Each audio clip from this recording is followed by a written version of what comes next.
browse. Sige, let us pray.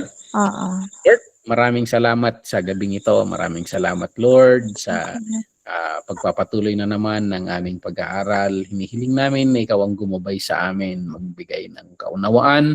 At Lord, bigyan mo kami ng bukas na isipan, Lord, para makita namin ang kino-communicate ng iyong mga salita. I-bless mo ang bawat isa sa amin, Lord, pati yung mga susubaybay sa recorded version. Ikaw ang magturo rin, maggumabay sa kanila, magpaunawa sa gusto mong i-communicate sa amin sa mga salita. May bless mo ang bawat isa sa amin. Itong hindi namin sa pangalan na Jesus. Amen. Okay, so last time na background natin ito, and nandito na tayo sa part 2. So yung part 1 nung nakaraan, diniscuss natin yung introduction of the book of Genesis. So diniscuss natin yung pangalan ng saan nanggaling yung pangalan na Genesis at yung meaning nito. Na-discuss natin yun. Sino nagsulat? Na-discuss rin natin yon. Yung iba't ibang view, may traditional view, may modern critical view. And then ayan, tiningnan rin natin yung composition, kung kailan ito nasulat, kailan yung traditional na petsa, and na-discuss natin yan na it's the time na nasa wilderness journey ang Israel. So and then bakit nasulat? Na-discuss rin natin yan.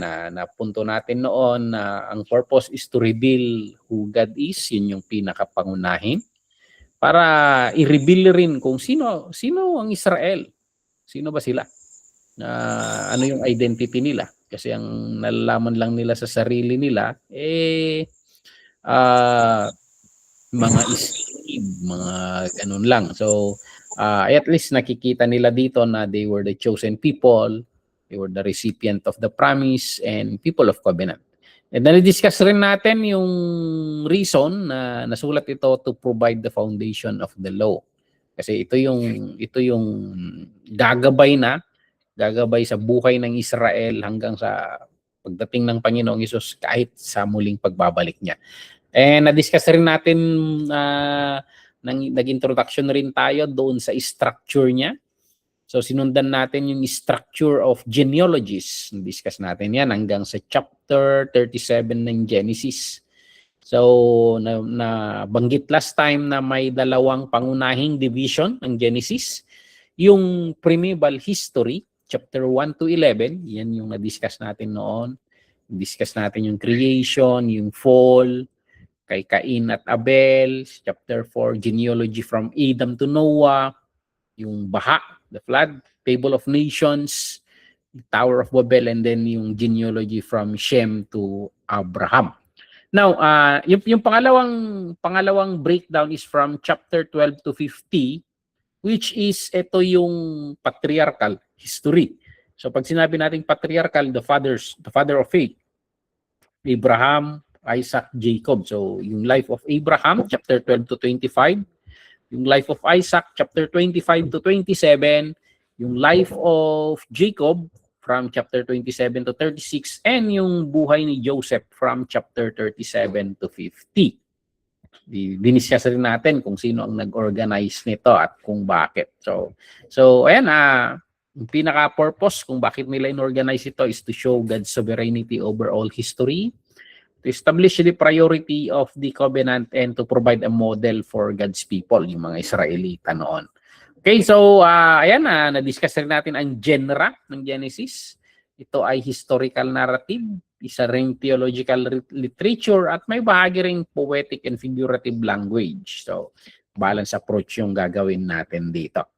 So, ayan, mayroon itong tawag nito, historical context, totoong nangyari yung pangyayaring naka-record dito. Theological context, may kino-communicate ito na mga aral or pagkaunawa sa Panginoon. May gospel context rin ito. Kino-communicate rin ito yung magandang balita. And ayan, pupunta tayo ngayon dito sa part 2, yung primeval history. So, i-breakdown natin kasi yung lang natin yung rough breakdown noon. So, dito,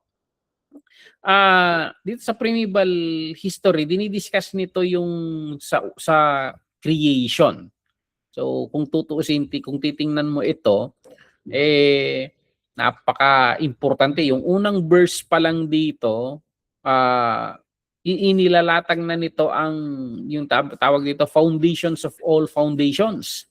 So ito yung pinaka pundasyon ng lahat ng katotohanan, lahat ng truth na kino-communicate ng Bible. So sa Genesis 1:1, nakasaad doon yung mga salitang in the beginning. Sa pasimula.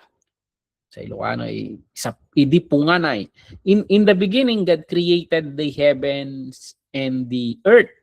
So napakahalaga nito na theological statement sa scripture.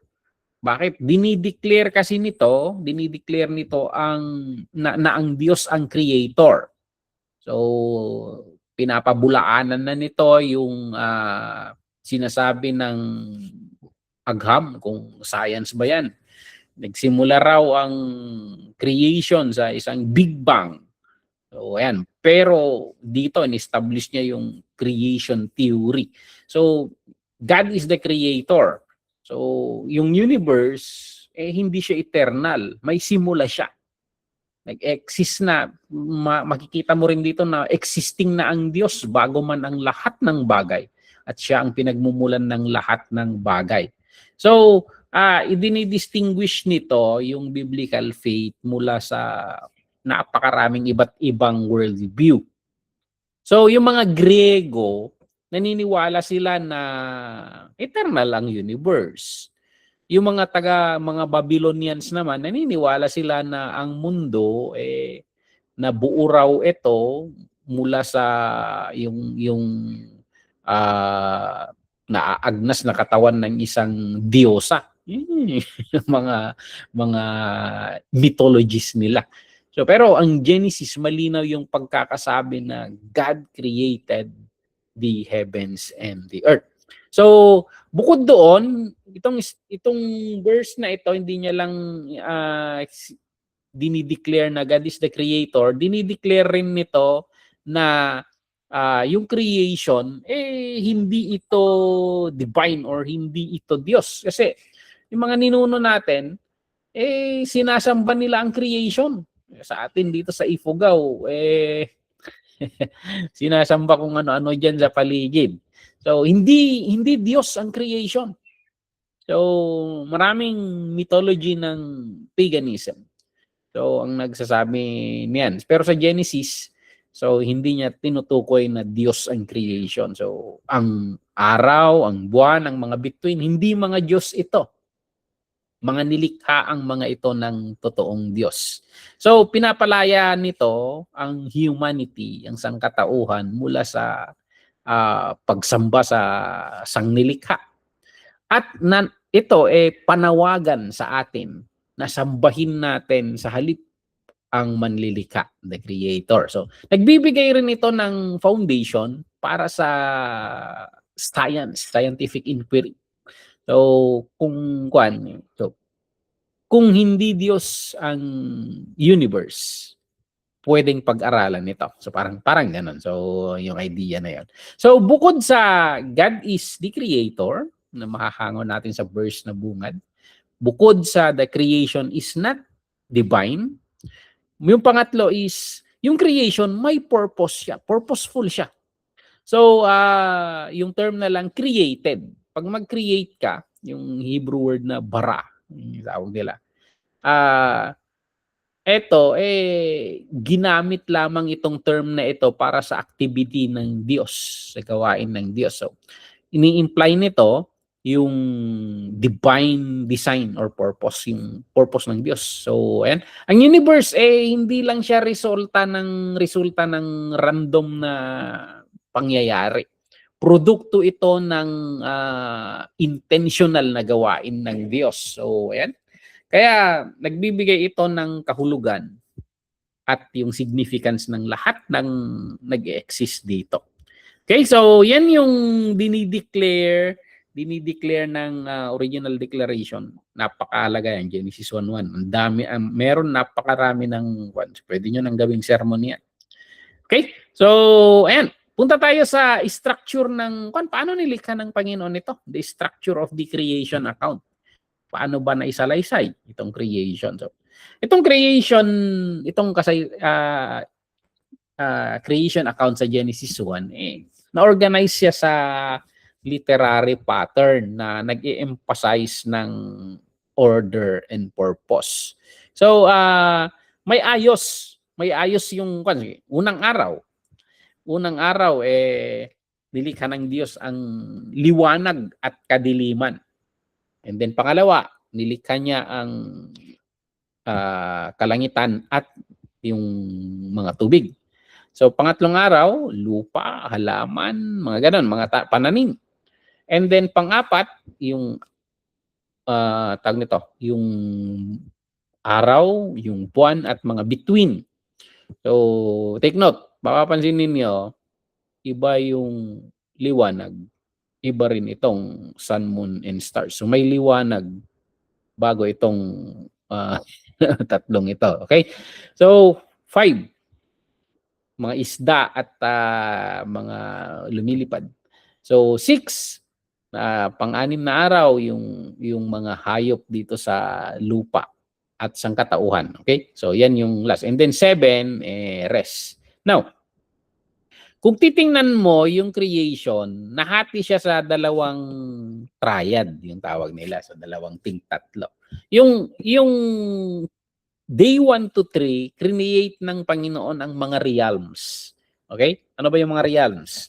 Yung realm ng liwanag, realm ng kalangitan, and then realm ng kalupaan. Okay? So, and then yung day 4 to 6, pinunan niya, nilagyan niya ng laman itong mga realms na ito. Sa realm ng liwanag, inilagay niya doon ang buwan, ang araw, at ang mga between. And then sa realm naman ng kalangitan, inilagay niya yung mga ibon, mga lumilipad, sa mga ganyan. And then sa realm ng lupa at dito sa atin, na-create rin itong tayong mga hayop, tao, at yung mga isda sa realm ng tubig. So, ayan. So, ang structure na ito, hindi siya aksidente. Inire-reveal nito yung na ang Diyos natin ay Diyos ng kaayusan. May order. Diyos yan ng design. Diyos yan ng kagandahan. So, may beauty yung paglikha niya. So, yung kwento ng paglikha ay, kung tutuusin, this is a work of art. So, ayan. So, parang declaration, theological declaration ito, na yung Diyos nating manlilikha ay hindi siya magulo. So, makikita mo na dyan, mahihiwatigan mo na yan yung karakteristik niya na He is a purposeful God. Okay? So, ayan, meron yung day 7. Kung papansinin mo itong day 7, Sabbath rest. Sabi dito, may pagpapahinga dito, Sabbath rest. So napakahalaga nitong 7th day.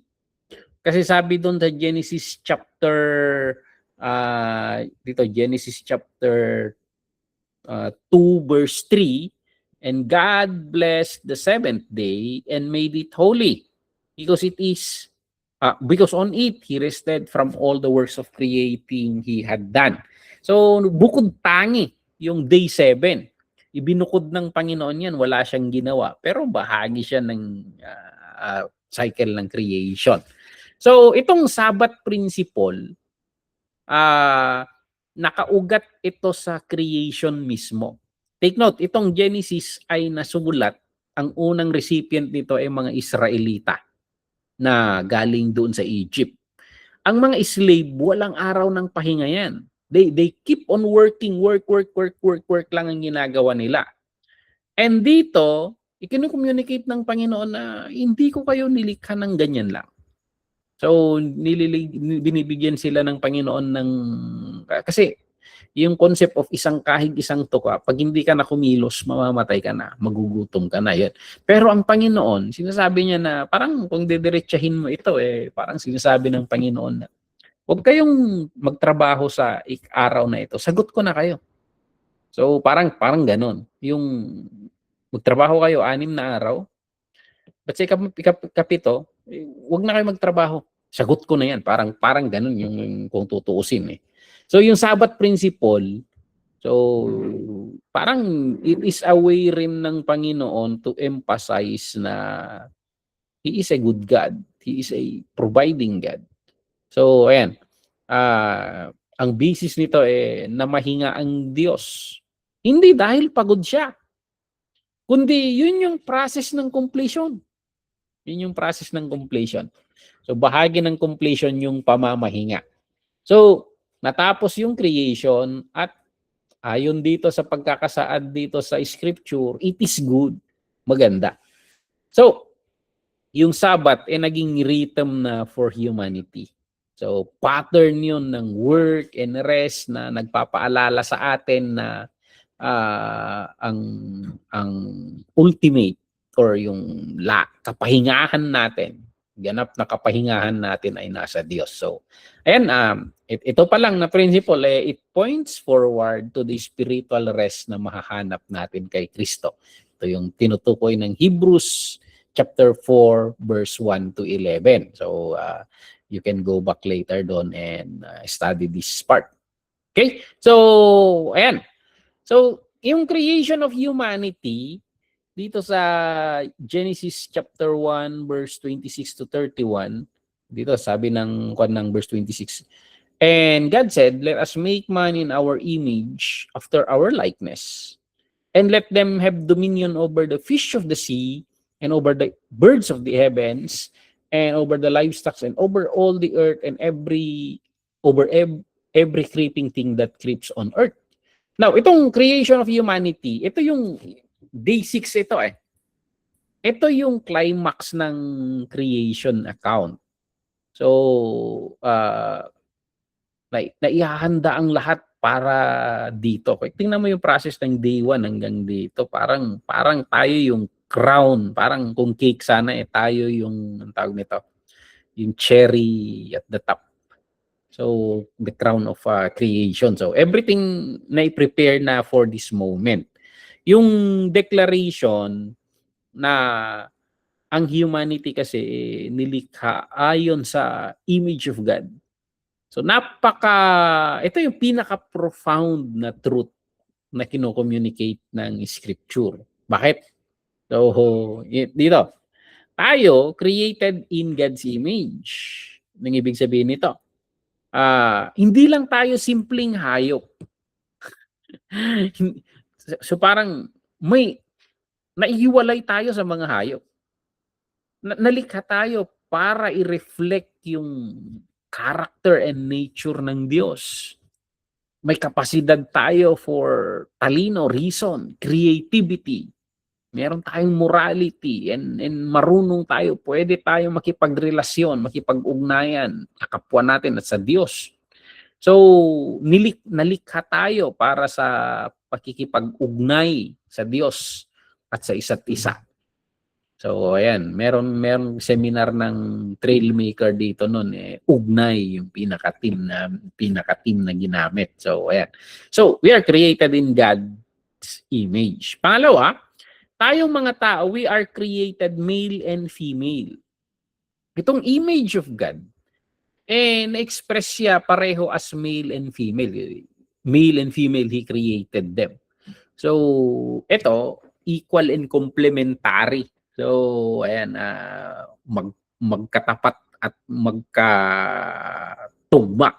So, hindi mo makukumpleto yung image of God pag hindi ito, male and female. So, walang mas superior sa isa't isa. So, magsasubmit, ang babae nagsasubmit sa lalaki. It does not mean na mas mataas or superior yung lalaki. Kasi may magkaiba silang role. May kaibang silang role. So, ayan. Pero nami-misinterpret ng mundo yan.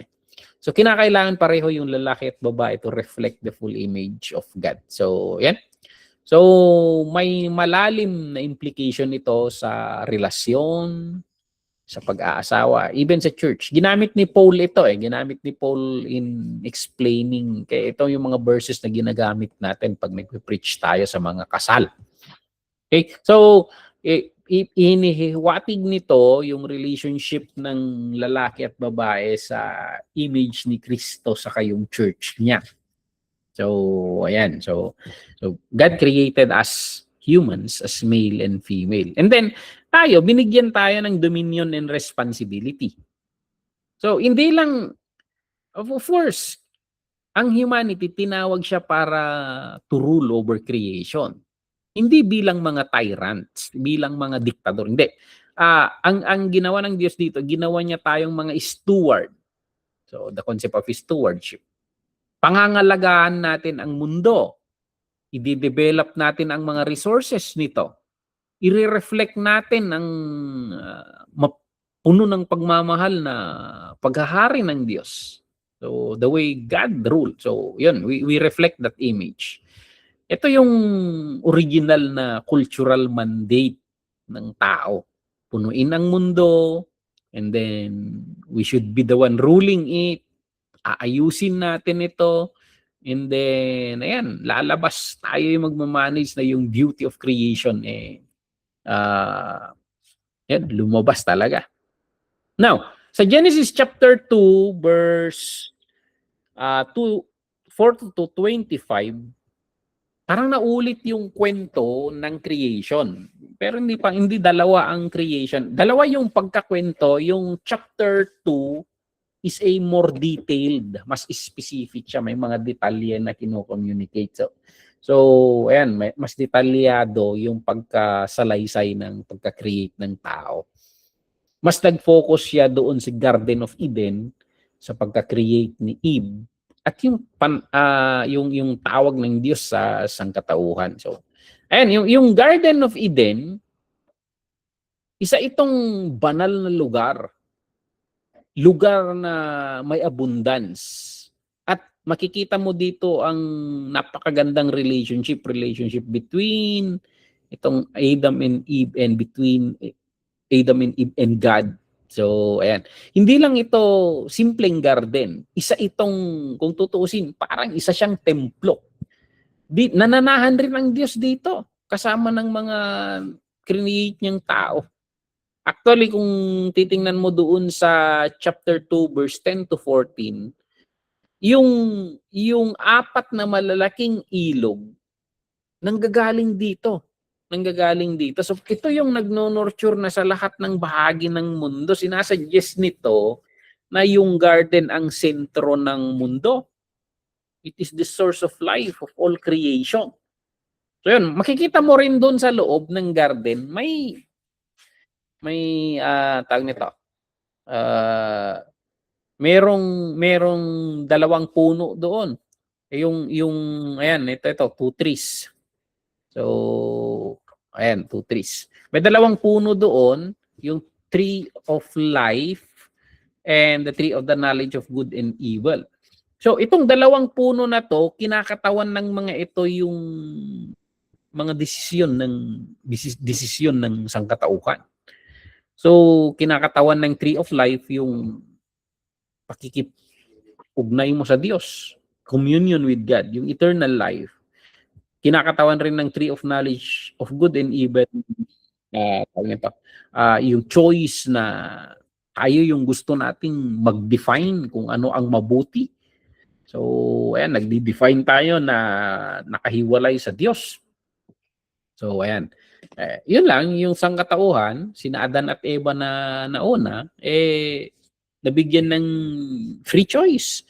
Pero pinili nila na yung direksyon ng sangkatauhan.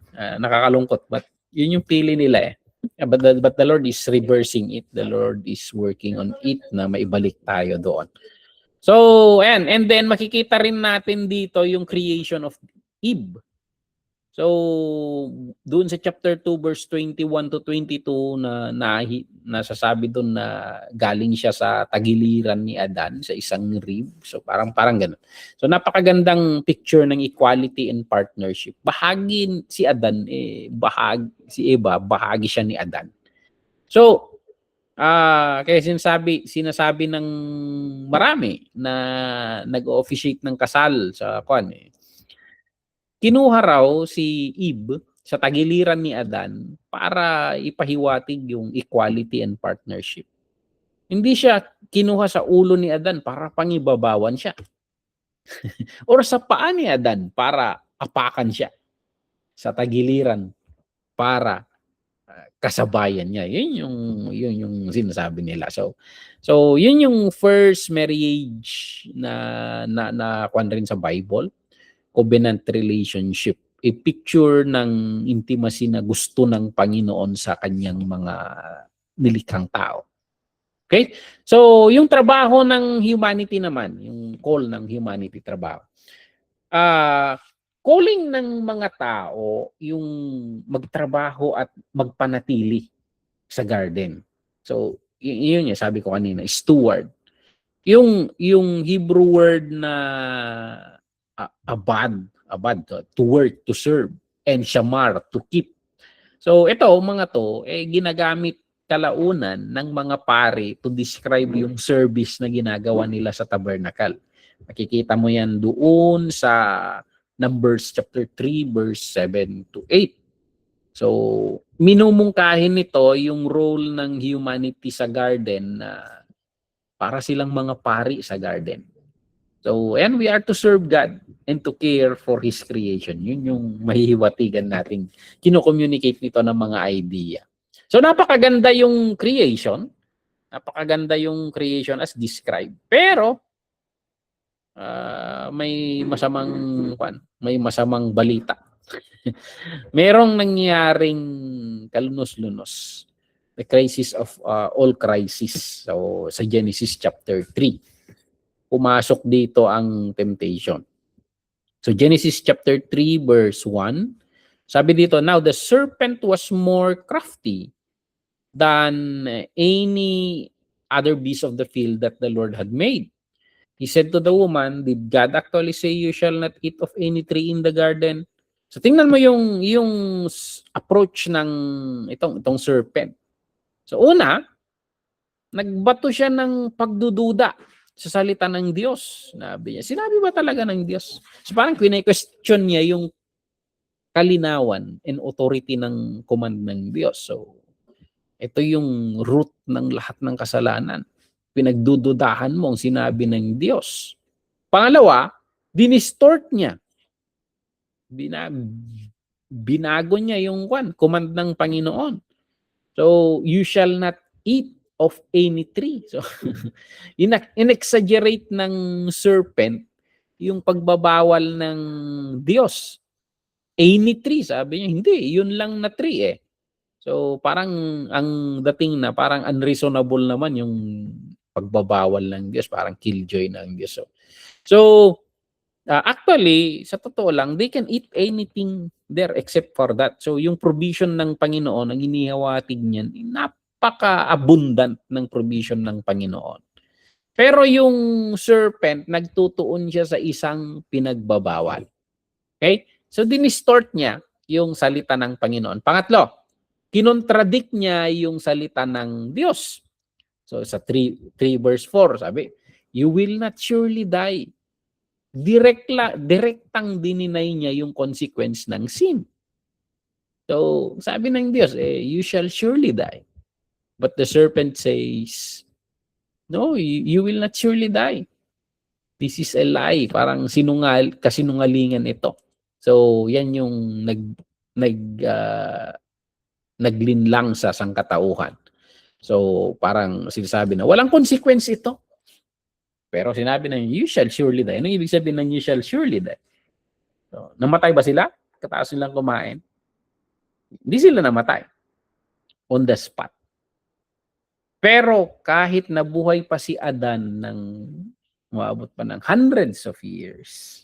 I think umaabot siya ng 900 kahit umidad siya ng ganon, dumating pa rin yung punto na namatay siya. He shall surely die. Umabot pa rin yung punto na namatay sila, tumatanda sila, humihina sila hanggang sa nalagutan na ng hininga. So, yun yung sabi ni Paul, the wages of sin is death. Kaya sa atin, patungo tayo lahat doon. Patungo tayo lahat doon. Yun rin yung reversal ng sinabi ng Panginoon doon sa kwento ni Lazarus na yung mga naniniwala kay Jesus Christ, sabi, though they die, they will live again. So, parang i-reversal ito eh. Pag naniniwala ka kay Kristo, you shall surely live. Kahit mamatay tayo, kahit gaano man tayo katagal na nasa puntod, darating rin yung panahon na we shall resurrect. So, yung parang yung reversal noon. Reversal. So, ayan pang-apat, hindi lang niya kinontradict yung salita ng Panginoon, inaccuse niya ang Diyos na makasarili. So, sinabi niya alam ng Diyos na pag kumain ka nitong prutas na ito, mabubuksan ang mga mata mo. Magiging kagaya ka ng Diyos. Alam mo na kung ano ang mabuti at masama. So, ayan, parang nagsasuggest siya na may isang bagay na ipinagkakait ng Diyos na ikabubuti ng sangkatauhan. So, ito na yung naging ugat ng pagre-rebelde laban sa Diyos. So, yung paniniwala na hindi siya mabuti. So, na yung mga gawin ng Diyos ay hindi para sa ikabubuti natin. Napaniwala naman yung unang sangkatauhan. And that's maabot na tayo, nahulog na tayo dito sa act of disobedience. Kaya ginawa ito. Genesis 3 verse 6. So when the woman saw that the tree was good for food, and that it was delight to the eye, and that the tree was to be desired to make one wise, she took of its fruit and ate. She also gave some to her husband who was with her, and he ate. So, ayan. So, yung wika na ginamit dito, parang ini-echo niya yung description ng creation na good. Parang good, good, good, di ba? Yun yung kwan. So, delight to the eyes, katakam-takam, desired to make one wise. So, ayan, compare mo sa Genesis chapter 2 verse 9 saka 2 verse 25. So, parang, ang kasalanan, ganun lagi yung kasalanan Pinipresent niya yung sarili, yung kasalanan na something na maganda, something na desirable. So, yun lang, kalunos-lunos na naniwala sina Adan at Eva sa kasinungalingan na yon na pwede silang maging kagaya ng Diyos sa kanilang own terms. Actually, kagaya nga sila ng Diyos because they are created in His image and likeness. So, that's the nakakalungkot. So, tingnan natin. Tingnan natin yung mga consequences ng sin. Yan, nilalatag natin kasi itong mga discussion na ito yung didiscusin na hanggang doon sa Revelation. Ang pundasyon ng lahat ng talakayan na ng Biblia nakaugat lahat dito sa Genesis. So, consequence. Ang nangyari dito, spiritual death. So, ano yung spiritual death? So, yan, nagtatago na si Adan at saka Eva mula sa Diyos. Yung intimacy na meron sila dati nasira. So ayan, nahiwalay na sila sa Diyos, nahihiya na sa kahubaran nila. So parang gano'n. So ito yung essence ng spiritual death. Ang ibig sabihin lang ng spiritual death is separation from God. May agwat na, may distansya na. Nasirang relationship, yan yung pangalawa, broken relationship. Ayan, nag-aaway na si Adan at Eva, nagsisisihan na. And they blame each other and even the serpent. So, yung relationship dati na napakaganda, sira na. So, instead na naging partnership, nagkaroon ng division and blame game. So, ayan, umabot na yung pattern na yan sa lahat ng relationship ng mga tao. Yan. And then, pangatlo, yung naisumpa na yung creation. So, sinumpa yung lupa. Bakit sinumpa yung lupa? Doon galing si Adan. So, instead na si Adan ang isumpa, yung pinanggalingan niya ang sinumpa. Alam niyo, galing si Adan sa lupa. Pero in order for Adam to survive, lahat. Tingnan mo yung mga vitamins natin, lahat ng minerals niya galing rin sa lupa. Pagkain natin galing sa lupa. Inumin natin galing sa lupa. How can you survive? So, cursing, parang indirect naman kay Adam. No? Direct because that is the ugat of Adam. So, yung sinasabi ng Diyos dyan, magtrabaho ka ngayon, yung ini-enjoy mo noon na calling, mahirap na. Magpawis ka bago ka makasurvive. So, parang ganun yung sinasabi ng Diyos. So, ayan, yung creation mismo, nadamay pa Romans 8:20. Groaning na yung kwan. So, damay-damay yung mundo. So, puno na rin yung mundo ng suffering, pain, and death. So, ayan. And then, here comes the physical death. Hindi biglaan yung physical death sa kanila So, sabi ng Diyos sa chapter 3, verse 19, you are dust, and to dust you shall return. Ayan, pumasok na yung kamatayan sa sangkatauhan dito sa mundo. Yun. Humanity. Yung humanity na nilikha ng Diyos para sa eternal life with God, nahaharap na siya ngayon sa mortality. May kamatayan niya na naaagnas na mamatay. So, ayan, yan yung pinaka dulo ng consequence ng sin. So, ayan. And then, panglima, nawala sila sa garden. So, na-kick out sila sa garden. So, ayan. Na-expelled sila sa garden. Genesis chapter 3 verse 23 to 24. Nahiwalay na sila sa tree of life. Wala na yung mga resources ng garden sa kanila. So, ayan. Naglagay ang Panginoon ng cherubim, yung mga anghel na may binabantayan yun para hindi makabalik ang mga tao doon. Okay? So, kahit ganon, kakalungkot yung kwento, no? Kalunos-lunos yung kwento. Pero sa chapter 3, nandun yung unang pagkakabanggit ng magandang balita. May pahiwatig sa Genesis chapter 3 verse 15. 3 verse 15. Ayan. Sabi dito, I will put enmity between you and the woman, and between your offspring and her offspring. He shall bruise your head, and you shall bruise his heel.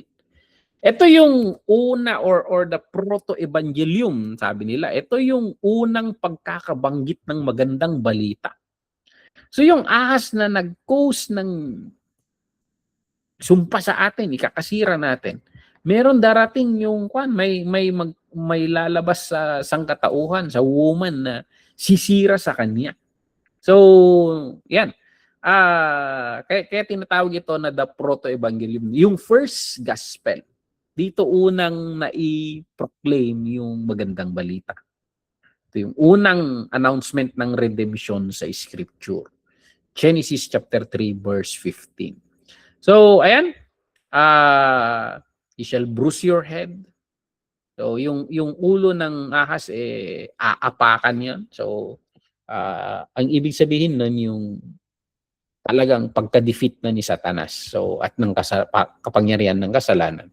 So, ayan. Isa itong pangako na hindi yung kalaban ang may huling salita. Ang huling halakhak nasa Diyos. So, ayan. And then you shall bruise his heel.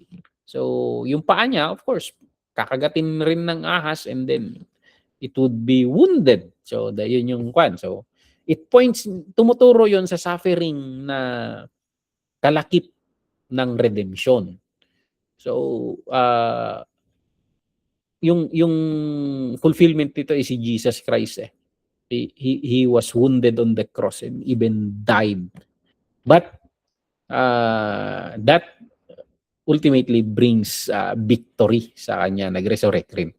So, sabi doon, your offspring and her offspring. So, may pinapahiwatig ito na two lines of humanity. mapapansin mo may classification na later yung daloy ng kwento. So, si Adan, si Eva, and then si Abel sana, pero itong si Cain, pinatay niya si Abel, and then merong linya ni Seth. Yung one, Cain, Abel, yung isa. Tapos diretso. So, and then mapapansin mo na sumama lahat ng tao, pero meron rin linya na sumusunod, si Noah. So, nagpanibago ang Diyos sa linya ni Noah. Sinira niya ang lahat ng sangkatauhan. And then sa tatlong anak ni Noah, mayroong sumusunod pa rin sa linya ng Diyos. So, yung Ham, Shem, Japet, si Shem. And then sa linya ni Shem, napunta doon sa linya nila Abraham. Linya ni Abraham, hahatin naman yan. Cain. Si, pagpalan nito, Isaac, Abraham, and then, ayan, Isaac, saka si Ismael. And then of course, may 12 pang anak ulit si Abraham. So ayan. Pero si Isaac yung daluyan ng kwan, yung lalabasan ng offspring. And then, ayan, may dalawa na naman. Si Jacob at saka si Esau. And then si Jacob may 12 na anak. Nabuo na yung 12. And then, ayan, yung sa 12, lalabas doon sa linya ni David hanggang kay Jesus Christ. Mapapansin mo dito, kaya may offspring na dalawa. So, dalawa na daluyan. So ultimately, masisira yung offspring ng kalaban. Okay? So, ayan. So, kumalat na ng kumalat yung kasalanan. And then, ayan. So, kung magre-reflect tayo dito, yung tragedy ng fall, ipapaliwanag nito yung yung brokenness dito sa mundo natin. Ang gulo, gera dito, gera doon, yung napaka-violente, injustices, suffering. So, yun, kahit ganun naman, ipinapaliwanag pa rin makikita mo pa rin doon sa reality na sinumpa na ang mundo ito na may hope pa rin. Kasi naipapahiwatig yung mga tungkol kay Kristo. So hindi inabandona ng Diyos ang sangkatauhan kahit nagkasala yan. So ayan, nangako ang Diyos noon pa man pagkatapos ng pagkakasala nila ng isang tagapagligtas. So ayan. So basically yung pagkakasala ng sangkatauhan hindi kinagulat ng Diyos. Meron nang nakahanda ang Diyos na demonstration ng kanyang grace. I-restore niya ang sangkatauhan. So, yung gospel, response yun ng Diyos sa pagkakasala ng sangkatauhan. So, yan yung sagot ng Diyos sa problema ng kasalanan. So, ayan. Pag-uusad ka dito, kumalat ng kasalanan.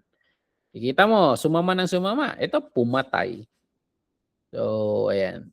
Nag-spread na sa mga anak ni Adam. And then, nagwa-warn ng Diyos. So, wag mong wina-warn niya si Cain. Master mo yan. So, ayan. And then, God's judgment. So, makikita mo dito na lumalala ng lumalala. Yung jealousy ni Cain, humantong siya sa pagpatay. Ito yung unang record na pagpatay ng isang tao. So, ayan. Pero makikita mo kahit sa judgment ng Diyos, meron pa ring grace. So, ayan, sabi nga ng Panginoon, if you do well, will you not be accepted? So, if you do not do well, nandyan yung kasalanan na crouching, gusto kang lamunin yan. So parang yan, desire na contrary sa loob natin. So, kailangan mong i-rule over yan. So, God, ang Diyos nag-warn na kay Cain May opportunity siyang gawin ang tama kaso yun, pinili pa rin niya yung so, may judgment. So sinumpa si Cain and then naging wanderer. Tagawataw ang unang Ilocano. Pero may grace pa rin ang Panginoon, minarkahan siya ng Diyos yung marka of protection para hindi siya patayin ng iba. So grace pa rin ng Panginoon yun. Kahit nasumpa na si Cain, may mark of grace pa rin ang Panginoon sa kanya. Now, yung nagkaroon ulit ang anak ni Eve. Of course, maraming anak nito mga to. Pero hina-highlight lang dito sa scripture yung line na lalabasan ng Messiah. Si Seth lang yung kwan. So, ayan, may anak ulit sila, si Seth. And kay Seth, nagpatuloy yung line of promise. So, na-preserve yung gospel and in the midst of judgment. So, ayan. And then makikita mo na genealogy from Adam to Noah, bumibilis itong daloy ng kwento natin. So, minsan kasi na-overlook itong genealogy. Pero napakahalaga ito sa pag-unawa mo sa kwento ng Biblia. Kasi ito, tinitrace nito yung line of promise. Paano mangyayari yung promise ng Diyos? Mula kay Adan, patungo kay Noah. Pinapakita nito yung plano ng Diyos na redemption, nagpapatuloy. So, ayan, yung genealogy, ipinapahiwatig nito yung tragedy of death, ganun. Nagtuloy-tuloy yung kasalanan So, ayan. And yung kwan doon, sabi dito, doon and he died. Yung refrain na yon nag-e-echo sa mga chapter. Kamatayan, kamatayan, kamatayan. And he died, and he died. Death naging consequences na ng kasalanan. So, ayan, hindi na matatakasan yan ng sangkatauhan. So, nagbi-build ito ng tension. Kapag parang ganito na lang ba ang sangkatauhan? Papanganak. Tapos, ang gulo-gulo, naghihirap, tapos mamamatay. So, nagbi-build siya ng tension na meron tayong desire for mas maganda. May desire tayo for eternity. And there must be a solution dito. So parang yun yung mag-force sa'yo na to look for the promised Messiah. And then, pagtutuloy ka sa Genesis 6 to 9, yung baha na. Napakasama na ng sangkatauhan na kahit ang Diyos nagsisisi na. Pero kahit pa man ganun, na-please ang Panginoon kay Noah. 6 verse 8. So, ayan, he found favor. So, actually, he found grace. Parang grace yung kwan dito. So, kung tutusin, Noah is saved by grace. Not by his own righteousness. He found favor. He found grace. So, ayan. And the Lord commanded him to build an ark. Magbibuild siya ng ark. Yun yung kwan ng Panginoon sa kanya. May specific instruction kung paano niya gagawin. And then yung ark na yon na pinatayo niya, it talks about salvation. A picture ng salvation na parang kay Kristo. So itong ark na to, sinisimbolize ni Kristo. Kung gusto mo maligtas, pumasok ka sa ark. So parang ang ark is ang Panginoon. Papahiwatig pa rin doon. Yung flood and salvation, chapter 7 and 8, ito. Judgment and salvation. So, ayan, yung flood, judgment yon. Kaso, nagbigay rin ng salvation ng Panginoon. So, yung pamilya ni Noah, siya at ang pamilya niya, naligtas sila sa mga mula sa tubig. So, parang, kung mapapansin mo, yung unang recipient ng sulat na ito, yung mga tumawid sa Red Sea, mapapansin mo na sa tubig rin. Nagpaparalel siya. So, kaligtasan mula sa tubig. Kasi yung mga Egyptian, nasira sila lahat doon. But there's a grace of God na they were able to kwan. Kung mapapansin mo, ganon. Ganon ang Israel. Napaka-kwan yung water baptism. Si John the Baptist, nagbabaptize siya during salvation. And then na-carry yan sa atin. Kaya nagbabaptize rin tayo. Saved through the water. Parang ganon. Papaulit-ulit lang yan. Mapapansin mo, nagbigay ang Panginoon ng covenant kay Noah. Dito na tayo. Okay? So, pagkatapos ng baha, may panata ang Diyos kay Noah. Nangako siya na hindi na niya muli sisirain ang mundo sa pamamagitan ng baha. E naglagay siya ng rainbow bilang tanda ng kanyang panata. So, ayan, na-establish yung pattern ng future covenants. Okay? And kahit ganun, hindi dami may sablay pa rin si Kwan, may sablay pa rin si Noah. So, ayan, nagkakasala pa rin siya. So, even the righteous man niya si Noah, nagkasala rin. So, dinidemonstrate nito na nandun pa rin yung kasalanan. So, hinahanap pa rin natin yung grace ng Diyos. And kung kwan dito, tutuloy na, bumibilis ang kwento dito, sa chapter 10, buong mundo na ang pinag-uusapan, hindi na lang pamilya. So meron na yung chapter 10 and 11, yung Table of Nations. Okay? So, yung genealogy, tinitrace niya yung descendants ng Noah na dumadami. Nag-i-spread siya sa buong, tawag nito, nag-i-spread siya sa buong mundo and dinidemonstrate niya na lahat ng tao ay bahagi ng iisang human family. Nilikha ng Diyos na dala-dala yung image niya. And then sa 11 verse 1 to 9, tinatalakay doon yung Tower of Babel. Yung pagre-rebelde rin ng tao tungkol sa Diyos. Ina-attempt nila na mag-build ng city. May tower na aabot doon sa kalangitan. Yung motivation nila ay kayabangan. Let us make a name for ourselves.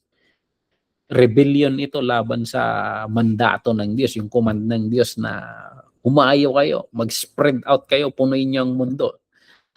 Kabaliktaran yung ginawa nila eh. Hindi sila nagkumpul-kumpul sila and build sila ng city.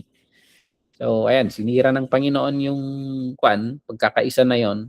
Ginulo niya yung salita nila. Kaya dumami na yung nagkaiba-iba ng wika natin. So, masasagot ng Genesis yung bakit magkakaibang salita natin. Ayan, and then genealogy from Shem to Abraham. Ayan, bilis na ng kwento natin. 11, 10 to 32, itong genealogy, pinag-uugnay niya yung primeval history, yung creation history, at yung patriarchal history, yung history na ng mga father of faith. Tinetrace nito yung linya mula sa anak ni Noah na si Shem tungo kay Abraham. So napakahalaga ito dahil si Abraham sa pamamagitan niya na mabibless ang lahat ng bansa. Okay? So, yan yung daloy ng kwento. Kung titingnan natin, part 3. Titingnan natin kung kaya nating tapusin. It's already 10:30. Tingnan natin yung gospel connection. Paano na tong Genesis 1 to 11, nauugnay siya kay Kristo, tumuturo kay Kristo. So, papansin mo dito, may creation and new creation. Yung kwento ng creation, in-establish niya yung pattern ng new creation. So, nilikha ng Diyos ang mundo sa 6 na araw and then nagpahinga siya sa ika-7 araw. Now, si Jesus, siya yung the last Adam according to Paul in 1 Corinthians 15:45. Parang inaugurate niya yung bagong creation sa pamamagitan ng kanyang buhay, kamatayan at resurrection. Sa pamamagitan niya yung una, so parang panibagong creation. Yung image rin ng ilaw, light, life, at yung order ng Genesis tumuturo doon sa new heaven and new earth na tinutukoy doon sa Revelations 21 verse 1 to 5. So, tingnan natin to. Dito mapapansin mo rin na hindi lang yung creation and new creation, yung image of God and the incarnation. So, ang sangkatauhan, nilikha siya na imahe ng Diyos. Ngunit nasira ng kasalanan niyang imahe na yan eh. So si Jesus Christ, siya yung, according sa Colossians 1:15, sabi ni Paul dito, siya yung image ng invisible God. Siya yung perfect na representation ng God's character. Wala siyang kasalanan eh. Kaya nasasabi ni Jesus na pag nakita nyo ako, nakita nyo na ang Ama. So ayan, sa pamamagitan niya, nare-restore ang image of God, Romans 8:29. Kaya we are being changed from glory to glory, the image of Christ, yung sabi ng God. So, pag nagbabago tayo, binabago tayo ng Diyos araw-araw, lumalapit tayo sa image ni Kristo. So, nire-restore tayo in the image of God. So, ayan na, kung titingnan mo, kahit makasalanan tayo, yung pagkakasala, the fall, nangangailangan ng Redeemer. So, sa Genesis, pinapaliwanag bakit kailangan natin ang tagapagligtas.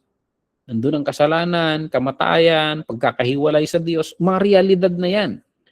And hindi natin kayang ayusin yan. So, kaya si Jesus, pumarito siya para sirain yung mga epekto ng kasalanan. So, sinira niya yung kasalanan, Romans 6:10. So, tinalo niya mismo ang kamatayan, 1 Corinthians 15, verse 55 to 57. And ibinalik niya tayo sa relasyon sa Diyos, 2 Corinthians 5:18. So, ayan. Siya yung tinatawag na the seed of the woman na who crushes yung ulo ng serpent na tinutukoy sa chapter 3 verse 15 ng Genesis. O, kung titingnan mo rin yung kwento ng ark, humihiwatig rin ito kay Kristo. So, yung ark is a type of Christ. Kahiwatig ni Kristo. Yung kasalanan natin mula sa judgment. So, si Noah, yung pamilya niya naligtas sa pamamagitan ng pagpasok sa ark. Tayo naliligtas tayo sa pagpasok kay Kristo. So, into the body of Christ, Romans 6:3 to 4. So, yung baha, kinakatawan nito yung judgment. Yung ark, nagbibigay siya ng kaligtasan. At sa parehong paraan, ganun rin si Jesus Christ. Siya yung refuge natin mula sa judgment ng Diyos na tinutukoy sa Romans 8 verse 1. Yung Tower of Babel. Tower of Babel. Ano naman yun? Pentecost. Tingnan mo, yung Tower of Babel, nung ginagawa nila yan, ikinalat sila ng Diyos. Binago-bago ng Diyos yung mga salita. Pero sa Book of Acts, yung Tower of Babel, para magkahiwa-hiwalay sila. Kinalat sila ng Panginoon para magkahiwa-hiwalay. Ngayon, yung reversal naman sa Acts chapter 2, yung mga bagong sangkatauhan, pinapahayo ng Diyos sa buong mundo para abutin yung mga naikalat. So, ayan.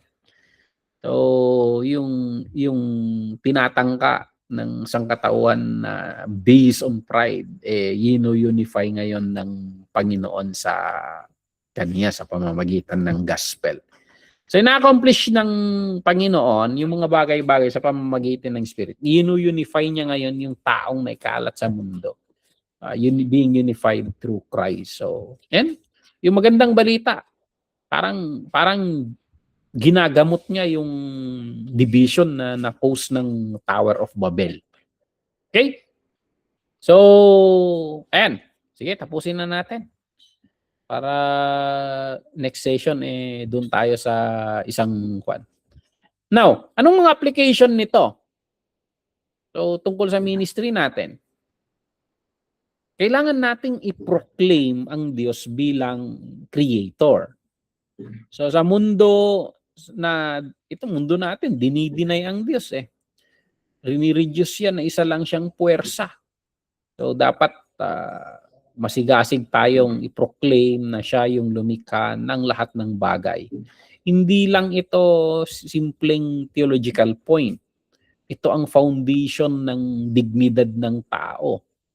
So, ayan, yung stewardship ng environment, ng mundo natin, kahit sa Diyos mismo. Pag pinipreach natin yung creation, ina-affirm natin na ang lahat ng tao ay gawa sa image of God. At worthy siya ng dignity and respect. So, pangalawa, ilang yan. I-address natin yung reality ng kasalanan. So, ayan, nabubuhay tayo sa kultura na minamaliit or idinidinay ang kasalanan. Pero itong Genesis, nire-reveal niya yung grabing resulta ng kasalanan. So, kailangang magsalita tayo or honestly na we point out sin at yung effect niya. So, yan, manawagan tayo sa mga tao na They repent of their sin and put their faith in the Lord Jesus Christ. So, ayan. Walang punto yung gospel kung hindi totoo yung sin. Totoo yung sin, kaya kailangan natin yung gospel. Pangatlo, kailangan natin i-proclaim yung grace of God. Kahit sa mga judgment, makikita natin sa Genesis, may mga judgment doon, pero nandun lagi yung grace of God. Dinamitan niya si Adan at Eva. Grace of God yun. Prinotektahan niya si Cain, yung Mark, grace of God yun. Niligtas niya si Noah, grace of God yun. Nangako siya ng isang tagapagligtas, Redeemer, grace of God yun. So, ayan, yung grace of God, yung ultimate na expression niyan, naging flesh sa Panginoong Hesus. So yung mga ministry natin, dapat mahubog ito ng grace of God. Hindi yung pangmamaliit sa kasalanan, kundi i-magnify natin yung grace of God. Okay? So, bukod doon, mamuhay tayo ng mga steward of creation. Steward of creation. So, anong ibig sabihin nun? Itong kwento ng creation, nagbibigay ito ng invitation sa atin or nare-realize natin yung call natin na sangkatawan na to take care of the earth. So, ayan. At ang mga resources nito. So, ayan. Dito sa Banting, makikita mo yan. Nung unang napasakamay ang Banting sa ministry, parang ito. Walang tumutubo. Pero tingnan mo ngayon, punong-puno ng halaman. Yung mga Bible school student, tanim dito, tanim doon, dilig dito, dilig doon. Ngayon, buhay na buhay itong ground natin. Ang daming mga ibon na ginagawang sanctuary nila ito. So, ayan. So, parang ganon. It mandates us to take care of the earth and its resources. So, kasama dito yung environmental stewardship, kasama rin yung developing ng culture, creating art, building communities na nagre-reflect sa kabutihan ng Diyos. So, ang calling natin dalhin ang order sa mundong ito. Ilabas ang ganda ng mundong ito. Yan. And panglima, paratilihin natin yung gospel na yun yung sentro ng lahat. Okay, so yung Genesis 1 to 11, hindi lang ito collection ng mga sinaunang kwento. Ito yung pundasyon ng magandang balita. Okay? Nire-reveal nito yung problema, yung kasalanan at kamatayan. Nire-reveal rin nito yung pangako, the promise, yung redemption through the offspring of the woman. And kapag pinipreach natin, tinuturo, pinapangaral natin ang Genesis, so kailangan natin laging i-point si Kristo. Kasi siya yung nagpo-fulfill sa mga nabanggit dito na promises. Siya yung kalutasan ng mga problemang nakikita natin dito. Okay? So, in conclusion, anong summary ng session 1? Ayan, may mga kwan dito discussion. But in conclusion, nailatag natin dito yung foundation ng entire course natin ng Old Testament. So, na-explore natin yung Book of Genesis. Kita natin yung pangalan, author, date, purpose, and structure. Nakita natin yung kwento ng creation, ang Diyos bilang creator, yung dignity or humanity bilang image of Christ, image of God. Imago Dei, sabi nila. And the calling of steward, yung pag-steward natin sa creation. Nakita rin natin dito na pag-aralan natin yung fall, yung pagkakasala, yung temptation ng ahas, yung disobedience ng sangkatauhan, at yung grabing consequence ng kasalanan. So, nakita rin natin sa Genesis yung pagkalat ng kasalanan at yung grace rin ng Panginoon. So, stories kay Cain, yung baha, Tower of Babel, lahat ito nagde-demonstrate ng judgment and mercy ng Diyos. At nailatag rin natin yung gospel connection na kung paano na yung Genesis chapter 1 to 11 ay nakaugnay siya doon kay Kristo na solusyon sa problema ng kasalanan. Okay? So, yan yung first part ng Genesis. Nasa ang tinatalakay pa lang natin, 1 to 11 pa lang.